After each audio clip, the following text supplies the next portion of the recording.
Business astrologer Chandra Sukhwal. Is in the lineage of Rishi Shring and King Dashrath. Grow at fast pace with accurate astrological help. Call business astrologer Chandra Sukhwal 631-245-1117.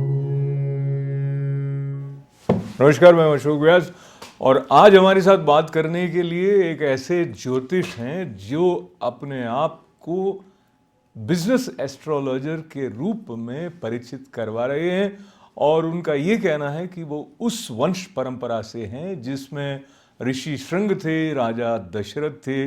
वंश परंपरा के बारे में आजकल विशेष रूप से बहुत लोग इंटरनेट पर एंसेस्ट्री का उपयोग करते हुए पता करने का प्रयत्न करते हैं कि उनके जीन्स कहाँ से हैं, पर हम जिन ग्रहों की स्थिति में जन्म लेते हैं उनका हमारे जीवन पर क्या प्रभाव पड़ता है, किस तरह से एस्ट्रोलॉजी अपना रोल प्ले करती है, कर सकती है, विशेष करके बिजनेस या ग्रोथ को लेते हुए, इसके बारे में बातचीत करने के लिए स्टूडियो में आज हमारे साथ हैं बिजनेस एस्ट्रोलॉजर चंद्र सुखवाल जी। चंद्र जी, आपका स्वागत। नमस्कार। तो सबसे पहले ये जो हम बात कर रहे थे और आपने बताया कि ऋषि शृंग जो हैं वो उस वंश परंपरा में से हैं, तो ये आपको कैसे पता लगा और उस परंपरा से होने के नाते क्या विशेष उत्तरदायित्व या क्या विशेष प्रिविलेज आपको मिल जाते हैं? मेरा ऐसा मानना है कि हमारी जो परंपरा है उसका जो मेन स्थान है वो जम्मू में है, हिमालय की पहाड़ियों में। वहाँ ऋषि सिंह का सबसे पहला मंदिर वहीं बना था। और मैं शॉर्ट में बताना चाहता हूँ कि जब राजा दशरथ ने पुत्रेष्टि यज्ञ कराया था तो काफ़ी ऋषि मुनियों को उन्होंने आमंत्रित किया था, तो उसमें सिंह ऋषि को ही बुलाया गया था। तो सारे ऋषियों ने कहा कि पुत्रेष्टि सिंह ऋषि से अच्छा कोई नहीं करा सकते हैं। तो उसके बाद राजा दशरथ के संतानें उत्पन्न हुई। तो फिर राजा दशरथ ने बुलाया कि भाई मैं इस ऋषि सिंह को दक्षिणा क्या दूँ। तो अच्छा, एक चीज़ और बता दूँ कि राजा दशरथ के 5 संतानें थी, 4 पुत्र 1 पुत्री थी, जो लोगों को कम जानकारी में है, लेकिन ये गूगल पे सब जगह सर्च में है कि राजा दशरथ के 5 संतानें थी। तो जब ऋषियों ने ये कहा कि आप अपनी पुत्री ही ऋषिवर को दक्षिणा में शादी कर दो, तो माँ शांतना जो भगवान राम की बहन, उनके साथ ऋषि सिंह का विवाह हुआ और उन्हीं से हम वंशज निकलते आए हैं। जो हम जितने भी सुखवाल हैं वो हम ऋषि सिंह की संतानें हैं। और क्योंकि हम उस वंशज के हैं तो हमारा ये धर्म बनता है कि हम संसार में लोगों की सेवा करें, उनको मार्गदर्शन दें। जैसे भगवान राम ने त्याग किया, उसी भावना को लेके, हम त्याग की भावना को लेके हम संसार के प्राणियों के जितने भी संकट और दुख हैं वो ज्योतिष के माध्यम से हम जितना लाभ पहुंचा सकते हैं उन्हें पहुंचाएं। तो मैं इस बारे में थोड़ा सा और आपकी तरफ बढ़ रहा हूँ जिज्ञासा लेके, क्योंकि हम में से अधिकतर लोग 4 ही संतानें दशरथ जी की थी ऐसा सुनते पड़ते हैं। और मुझे ठीक से स्मरण नहीं आ रहा है रामचरितमानस में भी क्या उनकी बहन का उल्लेख कहीं है? तुलसीदास जी कृत रामचरितमानस में बिल्कुल है। अच्छा, बिल्कुल, रामचरितमानस में आप ढंग से पढ़ेंगे, सिंह ऋषि का भी है बाकायदा और शांतना माँ का भी है।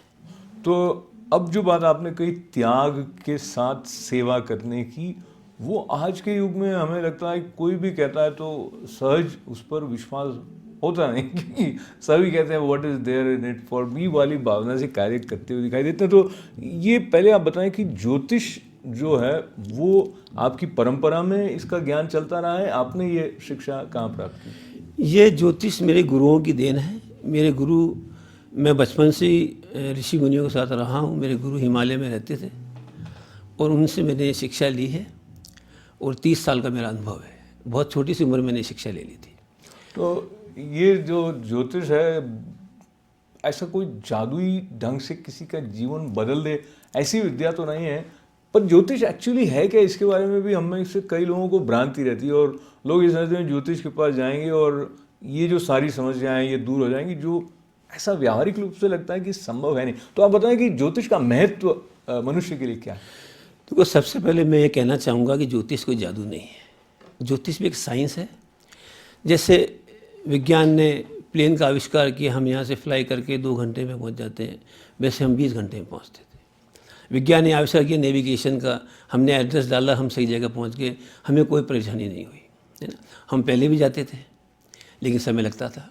ज्योतिष विज्ञान के माध्यम से मानव जीवन के अंदर परिवर्तन लाना, सही दिशा देना, और जो भी कष्ट वो महसूस करते हैं उन कष्टों का निवारण करना, ये सब चीज़ें हमारे मानव जीवन पे उन ग्रहों का इफेक्ट है जो आकाश में, स्पेस में विद्यमान है ना। हमारे 9 ग्रह होते हैं जो हर प्राणी के जीवन में जब वो उसका जन्म होता है, जिस समय होता है, जिस स्थान पे होता है और जिस वर्ष में होता है, उन तीनों चीज़ों के माध्यम से उसकी जन्म पत्री का निर्माण होता है। और हमारे ऋषि मुनि जो वैज्ञानिक थे, वो संत नहीं थे, वो उन्होंने इसकी खोज करी कि मानव का जीवन सुखी कैसे होगा। संसार में कष्ट जरूर, हर प्राणी के पास कष्ट है, उसको ऐसे कैसे माध्यम दिया जाए कि उनके कष्टों का निवारण हो। एक बच्चा स्कूल में पढ़ता है, उसको काउंसलिंग की जरूरत पड़ती है, उसको काउंसलर होता है। हम कोर्ट में जाते हैं तो हमारी समस्याओं के लिए वकील होता है। हर चीज़ का एक माध्यम बना हुआ है। ऐसे मानव जीवन के लिए ज्योतिष एक ऐसा माध्यम है जिससे वो अपने जीवन के लक्ष्य को, अपने जीवन के कष्टों को दूर कर सके। इसलिए ज्योतिष का महत्व मानव जीवन के लिए बहुत ही महत्वपूर्ण है, उसके बिना जीवन नहीं है। तो ये बात हम में से कई लोगों को स्वीकार्य हो कि नहीं हो कि ज्योतिष के बिना जीवन नहीं, क्योंकि कई लोग हैं जो कभी ज्योतिष के पास गए नहीं, सफल हैं, लेकिन वो अपने जीवन में इस बात से तो आप सहमत होंगे कि कई लोग जानते नहीं। ऐसा नहीं है कि ज्योतिष में हर व्यक्ति दुखी है। लाखों लोग हैं ग्रह ऐसी स्थिति में बैठे हुए, उन्हें जरूरत ही नहीं जाने की। जहाँ कष्ट है, आपको पीड़ा है, तभी आप डॉक्टर के पास जाते हो ना। अगर आप स्वस्थ हो तो डॉक्टर तो बहुत हैं, आप नहीं जाते हो। सेम थिंग, अगर आपके ग्रहों की स्थिति अच्छी नहीं बैठी जब आपका जन्म हुआ था, तो अगर आप ज्योतिष के पास जाओगे तो आपको ऐसा मार्गदर्शन मिलेगा कि आप अपना जीवन बहुत ही अच्छी तरीके से सही दिशा में जी सकेंगे। वरना आप भटकते रहेंगे। बच्चा पैदा हुआ, माँ बाप बोले ये कौन से इसको मैं भेजूँ, डॉक्टर बनाऊँ, इंजीनियर बनाऊँ, व्यापार में कराऊँ, कहाँ ले जाऊँ। अगर एक अच्छा ज्योतिष है, जिसको विद्वता है, जिसको कोई लोभ नहीं है, वो सही मार्गदर्शन देगा उस बच्चे को। वो डॉक्टर बनना तो डॉक्टर ही बनेगा, अगर वो व्यापारी बनना तो व्यापार ही बनेगा। ये सत्य है, ये फिक्स है। आप अपने अनुभव से बताएं सुगा जी, और ये बड़ा ही महत्वपूर्ण विषय है, क्योंकि अधिकतर माता पिता चाहते हैं कि उनका बेटा, उनकी बेटी जो कुछ अच्छे से अच्छा कर सकते हैं करें। और एक समय आता है जब ये निर्णय लेने की स्थिति भी होती है, बेटा या बेटी ये चाह रहे हैं कि मैं ये करूं, माता पिता चाहते हैं वो करूं। ये जो एक उहापोह की स्थिति सी होती है, ऐसे में ज्योतिष के प्रति उनके मन में ऐसी श्रद्धा होगी, भाई इससे भी पूछ लें, वो हर एक में होती होगी कि नहीं? ये जरूरी नहीं हर एक में होगी नहीं, लेकिन ऐसा होना चाहिए। एक जागरूकता जरूरी है संसार के अंदर, अवेयरनेस जरूरी है। क्योंकि एक समय आगे हम रुक जाते हैं, हम क्या करें। उसके लिए हमारे लिए विज्ञान बना है, उसे ज्योतिष विज्ञान कहते हैं हम। आप अच्छे ज्योतिष से सलाहकार लीजिए उस समय, उस पॉइंट पे कि अब हम क्या करें, और आपको सही सलाह मिलेगी आपके ग्रहों के जन्म पत्री के अनुसार। अच्छा, अब जैसे एक काल्पनिक दृश्य लेते हैं, घर में जो बेटा है वो उस उम्र में है जहाँ उसको निर्णय लेना है। वो चाहता है कि मैं म्यूजिशियन बनूं, वो म्यूज़िक स्कूल में जाना चाहता है। माँ बाप सोचते हैं कि नहीं, म्यूज़िक में जाएगा पैसा कमा नहीं पाएगा, इसको कंप्यूटर साइंस कर ले या मेडिसिन में जाने की कोशिश कर। उसको लेके एक तनाव भी रहता है, और अक्सर ऐसा होता है कि किसी एक की चल जाती है। तो अब ज्योतिष होगा तो वो क्या ग्रहों को देख के उनको कुछ बिल्कुल, ज्योतिष में एक ग्रह होता है जिसे 5th हाउस बोलते हैं, वो विद्या का ही होता है। अगर उस 5th हाउस में अच्छे ग्रहों का प्रभाव है, दृष्टि है या ग्रह बैठे हुए हैं, और उसकी दशाएं कैसी है, और ज्योतिष में सबसे महत्वपूर्ण गोचर, आज ग्रह कहाँ राउंड कर रहे हैं। तो अगर उसके विद्या की स्थिति बहुत स्ट्रांग है तो वो डेफिनेट वो अच्छी लाइन में जाएगा। अगर वो बहुत कमज़ोर स्थिति में है उसकी विद्या, तो उनके लिए ज्योतिष में एक बेस्ट सलाह है कि कर्मों से जीवन को बदला जाता है। वो बहुत मेहनत करेगा, यानी एक बच्चा 2 घंटे में 100 नंबर ला सकता है, तो उसको 20 घंटे मेहनत करनी पड़ेगी उस 100 नंबर लाने के लिए। वो भी ला सकता है, लेकिन इतनी मेहनत के लिए डिटरमाइन होना पड़ेगा, इसलिए उसको बेस्ट काउंसलिंग चाहिए। तो वो विद्या में, पढ़ने में, अपने जीवन के गोल में होशियार बन सकता है। लेकिन अगर ध्यान नहीं दिया गया तो वो नहीं बन सकता। अगर ग्रहों की स्थिति नहीं है तो नहीं बनेगा। ऐसा मेरा पूर्ण अनुभव है। अगर मैंने किसी को बोला ग्रह देख के कि तू डॉक्टर बनेगा, तो वो डॉक्टर ही बना है। ये स्थिति हमारे जन्म पत्री में होती है। आदमी चैलेंज से डॉक्टर नहीं बन सकता है। अगर स्थिति नहीं है, उसके अगर योग नहीं है, तो योग है तो बनेगा। हर एक का अपना योग होता है, हर ग्रह का अपना प्रभाव होता है, इसलिए ज्योतिष की जरूरत उस समय पड़ती है जब हमारे पास कोई निर्णय लेने का माध्यम ही नहीं है। लेकिन समझिए कि सब कुछ ठीक ठाक चल रहा है तो भी लोग सोचते हैं कि भाई ठीक ठाक बना रहे, इसके लिए भी ज्योतिष के पास जाते हैं। आपको भी कुछ लोग आते होंगे, सब कुछ अनुकूलता लग रही है, पर वो कहते हैं नहीं आप ठीक मुहूर्त बता दें या अमुक संबंध ठीक ठाक निभेगा कि नहीं इसके बारे में कुछ बता दें, तो ज्योतिष उसमें मदद कर पाते हैं। बिल्कुल, जैसे आपका समय अच्छा चल रहा है, व्यापार अच्छा चल रहा है, सब कुछ अच्छा चल रहा है, अब चाहते हो मैं और अच्छा इन्वेस्टमेंट करूँ और बिजनेस की नई कंपनियाँ खोलूँ, तो ज्योतिष बताएगा आपका इस समय बहुत ज़्यादा अच्छा आने वाला है, इसका उपयोग कर लो। मान लो आपके 3 महीने बहुत अच्छे आने वाले हैं या 2 साल अच्छे आने वाले हैं, ऐसी दशाएं आने वाली है, तो मैं ये कहूँगा कि आप अच्छे समय में अपना इन्वेस्टमेंट करो। जैसे आज सूर्य अच्छा खुला हुआ है, दिन बहुत अच्छा है, हम अमेरिका में कहते हैं oh nice day, is a Sunday, sunny day, क्यों कहते हैं हम? उस दिन का पूरा उपयोग कर लो। आज बरसात है, सुनो हम नहीं जा सकेंगे, पूरा काम नहीं कर सकेंगे। ऐसे ही हमारे जीवन में समय का इतना महत्व है कि हम उस समय का ज़्यादा उपयोग करेंगे तो ज्योतिष की सलाह के अनुसार हमें ज़्यादा बेनिफिट होगा। चंद्र जी, हर एक आदमी बिजनेस नहीं कर सकता है, तो बिजनेस कौन कर सकेगा? क्या ये भी ग्रहों की स्थिति के साथ कुछ संबंध रखता है? अगर रखता है तो क्या उसके बारे में आप बता सकते हैं? जो बिल्कुल, हमारे ये भी जन्म पत्री में ऐसा योग होता है कि आप व्यापार करेंगे या नौकरी करेंगे, है ना। तो व्यापार वाले ग्रह अलग होते हैं, नौकरी के ग्रह अलग होते हैं। अब मान लो किसी आदमी के जीवन में नौकरी का योग लिखा है तो उसके प्रमोशन का टाइम अच्छा आने वाला है, तो उस समय वो अपनी ज़्यादा मेहनत करेगा, कोई ऐसे एग्ज़ाम देगा जैसे प्रमोशन बहुत ज़्यादा अच्छा हो सकता है ना। लेकिन अगर नौकरी का योग है और वो व्यापार करेगा तो लॉस में जाएगा, ये भी है। और एक व्यापारी जॉब करेगा तो जॉब नहीं कर पाएगा, उसकी जॉब छूट जाएगी। तो दोनों का अपना अलग अलग स्वभाव है और दोनों के लिए अलग अलग ग्रहों का प्रभाव है। तो ये ओपन स्पेस नहीं है क्या? यानी एक आदमी सोचे कि मैं बिजनेस करूंगा तो करे, अगर वो सोचे कि नहीं मैं नौकरी करूंगा तो करे, तो सेल्फ डिसीजन मेकिंग करने की जो शक्ति है वो मनुष्य में होगी, ऐसा मान चलते नहीं है, बिल्कुल है। लेकिन क्या है कि एक मनुष्य परेशान है, वो सारे एफर्ट्स कर चुका है, वो व्यापार भी कर चुका है, वो जॉब भी कर चुका है, फिर भी फेल है, वो घर बैठा है, यही सोच रहा है मैं क्या करूं। यही मार्गदर्शन उसको ज्योतिष के माध्यम से मिलेगा कि तेरे ग्रहों में, तेरे भाग्य में लिखा क्या है। अभी हर आदमी तो मुकेश अंबानी नहीं बन सकता जी, हर आदमी बिल गेट नहीं बन सकता ना, डोनाल्ड ट्रम्प उनके योग है और डोनाल्ड ट्रम्प। अब ये इलेक्शन चल रहे हैं अमेरिका के, कौन जीतेगा, है ना, बड़ा महत्वपूर्ण प्रश्न है। तो ये भी जन्मपत्री में भाग होगा, उसको राज्य मिलेगा। राज्य अगर लिखा है तो पब्लिक के वोट अपने आप बदल जाते हैं, और राज्य नहीं लिखा है तो कितनी मेहनत कर लो, सुबह ये पता पड़ेगा कि सारी पब्लिक हमारे पास है, लेकिन कल सुबह सब बदल जाएगी। राज्य भी जन्मपत्री में होना बहुत जरूरी है।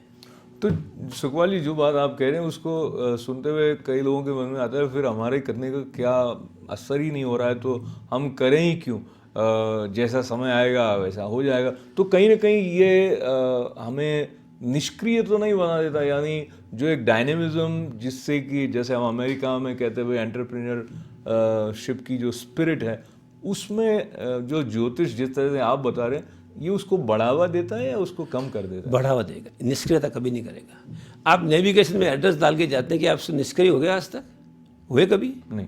और ईजी रहा है आपको ना, आपको 10 बजे पहुंचना, आप 10 बजे पहुंच गए। आपको शॉर्ट रास्ता बता दिया उसने, भाई ये बिजी है, ये हाईवे बिजी है, तुम यहाँ से चले जाओ। सेम थिंग ज्योतिष भी यही बताता है आपको कि अभी समय अच्छा नहीं है, आपको अपने रूट बदलने पड़ेंगे, नहीं बदलोगे परेशानी होगी, नहीं तो अनुभव ले लो। निष्क्रिय नहीं बनाता है, और अवेयरनेस बनती है, उन्नति होती है लोगों की। जो लोग दुखी थे, जो बेरोजगार थे, उनकी उन्नति होती है इससे, उनको मार्गदर्शन मिलता है, उनमें कॉन्फिडेंस आता है कि मैं ये कर सकता हूँ। ये कौन बताएगा उनको? पेरेंट्स ये बोलेंगे ये कर ये कर ये कर, अब उसका दिमाग नहीं लड़ रहा, कैसे करेगा? उसको सही दिशा दिला दी, भाई तू ये कर, उसने महीने 2 महीने एक्सपीरियंस लिया, बोले तो मेरे लिए बहुत अच्छा है। तो ये अवेयरनेस लाता है, इसमें निश्चित कभी नहीं आ सकती है। तो ये जो अवेयरनेस है, बिजनेस एस्ट्रोलॉजर चंद्र सुखपाल जी जिस अवेयरनेस की बात कर रहे हैं, उस अवेयरनेस के लिए कुछ बेसिक बातों की ज़रूरत होती है, जिसमें यह है कि आपका जन्म कहाँ पर हुआ है आपको पता होने के साथ साथ ये भी पता होना चाहिए न केवल तिथि बल्कि समय। तो ठीक ठीक समय आवश्यक है ना? समय में थोड़ा फर्क चल सकता है कि भाई अगर किसी को बिल्कुल समय मालूम नहीं है लेकिन डेट मालूम है, स्थान मालूम है, तो समय निकाला जा सकता है। कैसे क्यों निकालते हैं? उसके लिए कुछ रिसर्च करना पड़ता है। उसके लिए कम से कम डिफरेंट समय की कुंडलियाँ बनाई जाती हैं।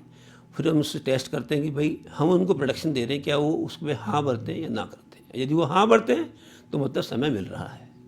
उनकी पास्ट की जो क्वालिटी है उसमें, उनमें जो पास्ट की आदतें हैं, जो उनके साथ गुजरा है, वो जन्मपत्री बोलेगी बाकायदा। हम उनसे प्रश्न करेंगे, वो बाकायदा आंसर देंगे कि कल उनके साथ चोट लगी या नहीं लगी। तो हम कहेंगे लगी थी, वो कहेंगे हाँ, तो जन्मपत्री मैच कर रही है। मैच करना बहुत ज़रूरी है। ये मैच करने वाली बात आई तो मुझे ऐसे ख्याल आया कि लोग शादी करते समय कुछ लोग मैच करने की तरफ बहुत ध्यान देते हैं और वो शायद कोई रिश्ते इसलिए छोड़ भी देते हैं कि भाई ये तो कुंडली मैच नहीं करे। कई लोगों ने बिल्कुल नहीं देखा होता है कुंडली मिलाने की तरफ, फिर भी वो 50 साल उनकी शादी के हो गए हैं। ऐसे लोगों को मैं भी जानता हूँ। तो ये जो कुंडली मिलाने वाली एक बात रहती है वो कितनी महत्वपूर्ण है? वो बहुत महत्वपूर्ण है, हर एक के लिए नहीं है। देखो, आदमी की शादी हो गई, कुंडली नहीं मिलाई, लेकिन क्या होता है कि कुदरत ने ग्रहों का योग ही ऐसा बनाया कि वो जो शादी हो कुंडली अगर आप देखोगे तो पूरी मिली हुई हो। जो सक्सेस शादियाँ हैं ना, उनकी कुंडली मिला लो, बिल्कुल मिली हुई मिलेगी आपको। उनके जितने गण मिलने चाहिए उतने ही होंगे, कम नहीं होंगे। हाँ, कुंडली मिलाए, जैसे कोई लड़की मंगलिक है, डबल मंगलिक है ना, उनके जो 7th हाउस है वो ज़्यादा डिस्टर्ब है, क्रूड ग्रहों की दृष्टि खराब है उनके ऊपर, ऐसी लड़कों की कुंडली मिला के शादी करने में वो शादियाँ सक्सेस जाती हैं। मैं नहीं कहता हर एक को मिलाना जरूरी है, लेकिन यदि आपको ऐसा लगता है तो आपको मिलानी चाहिए। तो कुंडली की बात को लेते हुए जब हम व्यक्ति से राष्ट्र की तरफ जाते हैं और हर एक राष्ट्र का एक जन्मदिन, जिस दिन अगर भारत की बात करें तो जब स्वतंत्रता मिली वो जन्मदिन होगा, या फिर जिस दिन गणतंत्र दिवस है वो जन्मदिन होगा? नहीं, जैसे जिस दिन हमें स्वतंत्रता मिली, जैसे हम भारत को ले लेते हैं, अंग्रेजों ने जिस दिन हमें स्वतंत्रता दी, वो दिन, वो टाइम और जिस स्थान पे दी, उसी से हम कुंडली बनाते हैं। तो उस राष्ट्र की कुंडली बनती है कि राष्ट्र की इकोनॉमिक स्थिति क्या होगी, एजुकेशन क्या होगी, पब्लिक दुखी होगी, जनता सुखी होगी, कौन राजा बनेगा, कैसे किस प्रकार के राजा आएंगे, ये सब कुछ वो कुंडली टाइम डिसाइड करती है पूरे उस राष्ट्र के जीवन के लिए। एक राष्ट्र बहुत उन्नति कर रहा है, एक राष्ट्र में बहुत गरीबी है, ये सब उनके ग्रहों का प्रभाव है। उस राष्ट्र के ग्रह इतने खराब होंगे जहाँ भूखमरी होगी, ये सत्य है। जहाँ समृद्धि है उसके ग्रह अच्छे होंगे। राष्ट्रों की कुंडली अलग अलग होती है, जिस दिन उसका जन्म हुआ, जिस वक्त जन्म हुआ और जिस स्थान पर जन्म हुआ। अब ये स्थान तो खैर वो जहाँ पर राष्ट्र है वही स्थान है, स्थान तो वही रहेगा। तो वही रहेगा। हाँ। आपकी बात को लेते हुए हम थोड़ी देर और भारत की तरफ बढ़े अगर, तो आपने भारत की कुंडली देखी क्या कभी?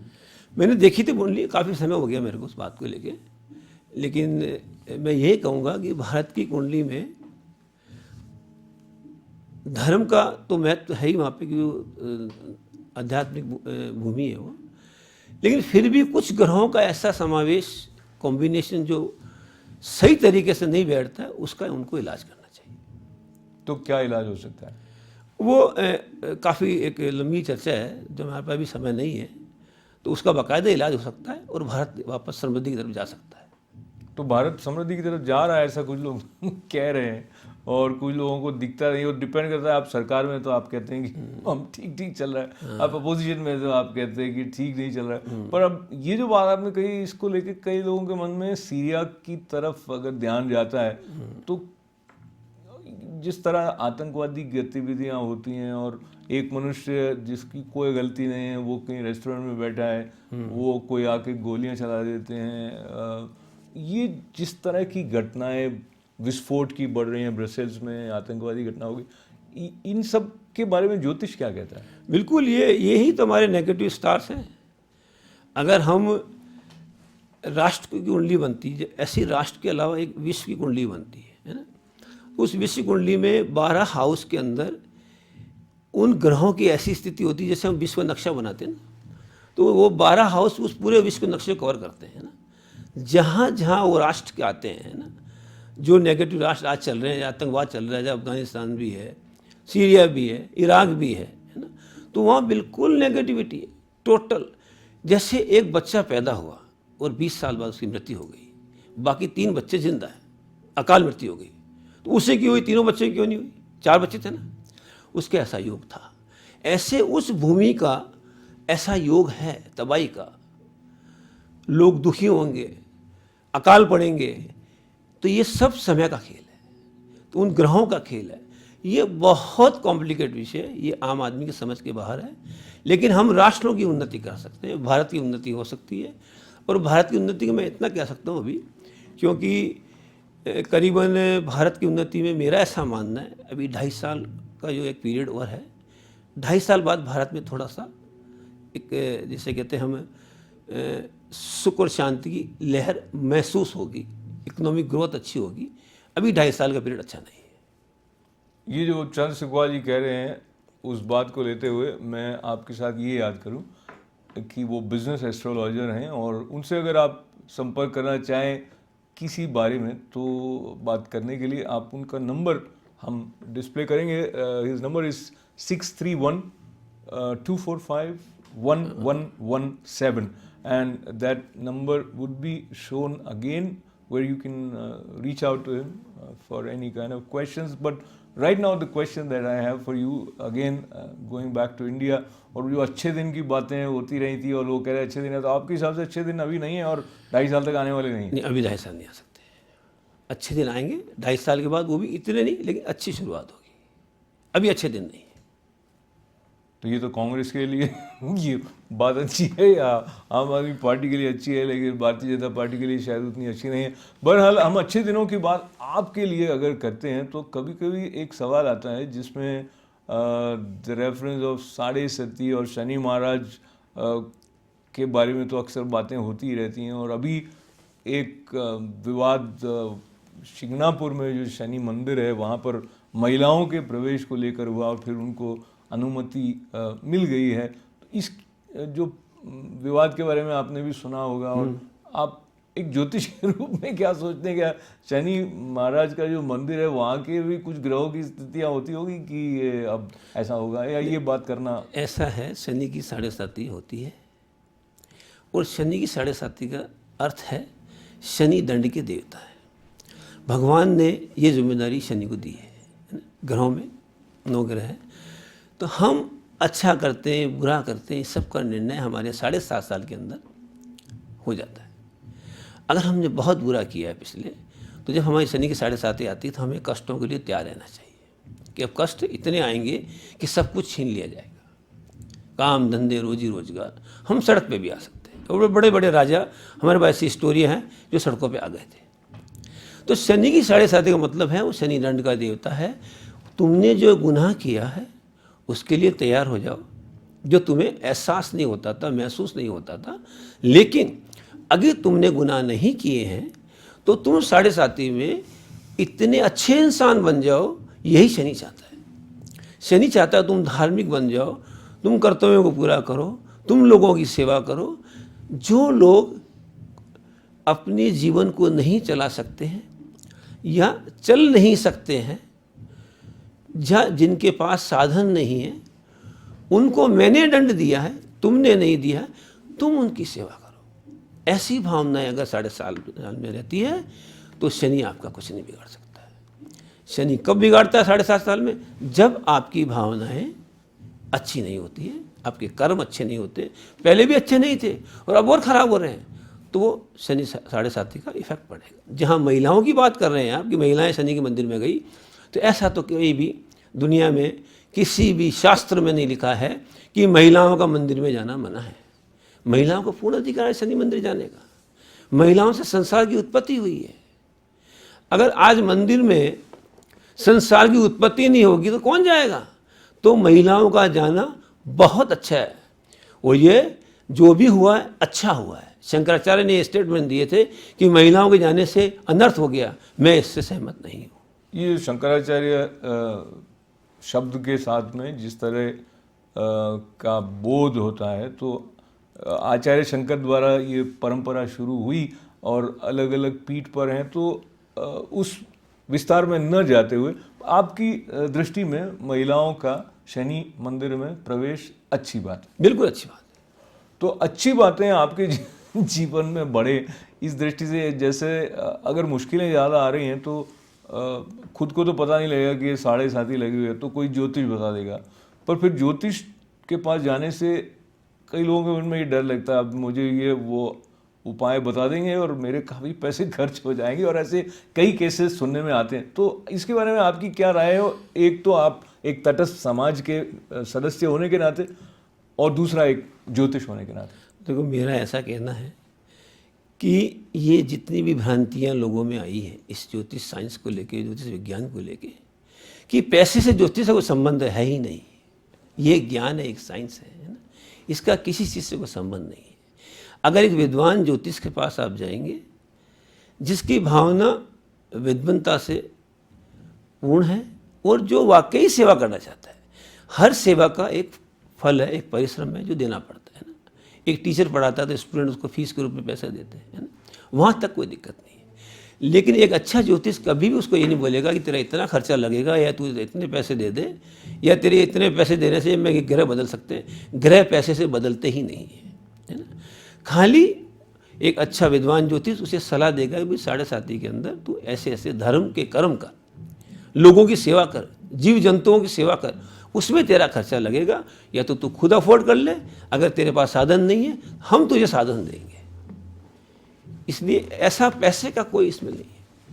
और जहाँ पैसे की भावना है उन ऐसे ज्योतिषों पर आपको जाने की जरूरत भी नहीं है। अब मैंने एक ही वर्ड बोला, विद्वता और अच्छी भावना। जब आप मेरे पास आओगे, आपको फायदा होगा, तो आप अपने आप कहोगे भाई मैं आपके लिए क्या कर सकता हूँ, मैं आपको क्या दक्षिणा दूँ, है ना। तो ये भावना बहुत ज़रूरी है। ज्योतिष विज्ञान इतना अच्छा विज्ञान है जो आम आदमी के जीवन को बदल सकता है, इसको पैसे से नहीं तोड़ना चाहिए। तो ये बात सुनकर भी अच्छी लगती है कि कोई अच्छी भावना को बढ़ाने की दृष्टि से ज्योतिष विद्या को सेवा के रूप में लेकर हमारे बीच में आ रहा है। पर ये सचमुच बात जो कह रहे हैं वो परीक्षण किए बिना उसके बारे में हम आश्वस्त हो नहीं सकते। अगर आप परीक्षण करना चाहें और आप उनसे मिलना चाहें तो आप कौन से स्थान पर मिल सकते हैं? आप सिर्फ न्यूयॉर्क में या न्यूयॉर्क के बाहर भी आप यात्राओं पर जाते हैं? हाँ, मैं बाहर भी रहता हूँ यात्राओं पे, और न्यूयॉर्क में मेरा ऑफिस है, पार्क एवेन्यू न्यूयॉर्क में, मैनहट्टन के अंदर। कभी भी कोई आ सकता है, मुझसे फ़ोन पे सलाह ले सकता है, ईमेल भेज सकता है। उसके बाद कोई साधन नहीं है तो जो साधन उसके लिए जो वो अफोर्ड कर सकता है वैसे मेरे साथ, मैं उसके साथ सहयोग करूँगा। उसका जीवन सुखमय हो, ये हमारी भावना है। वो हमें क्या देगा ये हमारी सोच नहीं है। तो ये सुनकर मैं बड़ा सुखी हुआ कि आपके सुख के बारे में कामना रखने वाले बिजनेस एस्ट्रोलॉजर चंद्र सुखवाली आए हैं। उनके शब्दों के सत्य का परीक्षण तो आप स्वयं ही कर सकते हैं। 6312451117 पर कॉल कर सकते हैं। लेकिन चलते चलते 30 सेकंड में कोई और विशेष संकेत आप आज के कार्यक्रम के समापन में देना चाहें? मैं तो यही देना चाहूँगा कि सबका जीवन सुखमय हो। इसलिए ज्योतिष का मार्गदर्शन, अगर आपके जीवन में कष्ट बहुत ज़्यादा है, आपको मार्गदर्शन नहीं मिल रहा है, आपके जीवन में उन्नति करना चाहते हैं, अच्छा व्यापार करना चाहते हैं, अपने परिवार में सुखमय रहना चाहते हैं, तो अपनी जन्मपत्री के माध्यम, जो जन्मपत्री आपकी ज्योतिष विज्ञान के द्वारा बनाई जाती है, आप अच्छे ज्योतिष को दिखाइए, उनसे अच्छी सलाह लीजिए और अपना जीवन सुखमय कीजिए। तो सुख की बात को लेते हुए शांति की तरफ जब हम बढ़ते हैं तो इस कार्यक्रम को विराम देकर शांति की तरफ बढ़ने का समय आ गया है। तो चंद्र सुखवाली, आप हमारे स्टूडियो में आए, आपका बहुत बहुत धन्यवाद। बहुत सारी शुभकामनाएं आपके लिए भी और हमारे दर्शकों के लिए भी। हमारे साथ बने रहने के लिए आपका आभार। अनुमति दें। Thank you sir. नमस्कार। Business astrologer Chandra Sukhwal. Is in the lineage of Rishi Shring and King Dashrath. Grow at fast pace with accurate astrological help. Call business astrologer Chandra Sukhwal 631-245-1117.